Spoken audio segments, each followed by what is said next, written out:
আমার কাছে মনে হয় যে বাসায় যদি একটা মুরব্বি মানুষ থাকে, তারা কিন্তু সব কাজ বসে, বসে গুছিয়ে দেওয়ার চেষ্টা করে। কিন্তু অনেক, অনেক ছেলের বউরা আছে আমি দেখি যে শাশুড়ি মুরব্বি হয়ে গেলে তাদের পাতে এক মুঠো ভাতও দিতে চায় না।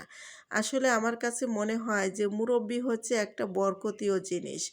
তারা কত ভাত খায়, কত খাবার খায়, কিন্তু তাও মানুষে দিতে চায় না। তাদের মনের ভিতরে কতই না কষ্ট থাকে। যেহেতু অনেক আগে স্বামী মারা যায়, তারপরে ছেলে সন্তান নিয়ে মনে করেন তাদেরকে লালন-পালন করতে, করতেই দিন কেটে গেছে। এখন এই বৃদ্ধ বয়সে যদি দুমুঠো ভাত তারা বসে পায়, তাহলে তো অনেক খুশি। কিন্তু অনেকেরই দেখেছি আম মানে যে সেরকম হয় না। যেমন আমার এই ফুফাতো বোনটা মাশাআল্লাহ সব দিক থেকে সে ভালো আছে, পরিপূর্ণ একটা ছেলে, একটা মেয়ে। তা আমার বাসায় যেহেতু বেড়াতে আসছে আমি এই কাজগুলো দেখেই আরকি তুলে ধরেছি। যেহেতু বসে থাকতে চাচ্ছে না, আমাকে বলছে, "তুমি বসে থাকো, আমি একটু রান্নাবান্না করি।" আমি এত করে বলছি, "আপা আপনার রান্না করা লাগবে না, আমি রান্না করি।" কিন্তু আমার বোনটা শুনছে না। বলছে যে, "তুমি বসে থাকো, বাইরে কাজকাম করো, আমি একটু রান্নাবান্না করি।" যেহেতু আমি বরিশালের বউ তো, তা আমি বরিশালে যেভাবে রান্না করে সেভাবে আমি একটু রান্না করে তোমাদেরকে খাওয়াবো।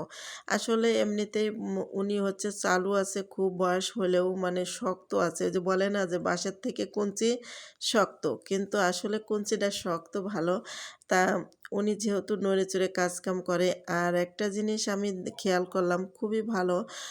যেহেতু তাহাজ্জুদ নামাজ, ফজরের নামাজ মানে মোট হচ্ছে ৫ ওয়াক্ত নামাজ তো পড়েই, তারপরেও আরও বাড়তি যে নামাজগুলো আছে সেগুলোও পড়ে সবসময়। মানে যে ওইদিকেই থাকে, এত সুন্দর মানে যে সবকিছু দেখে আমার খুবই পছন্দ হয়েছে।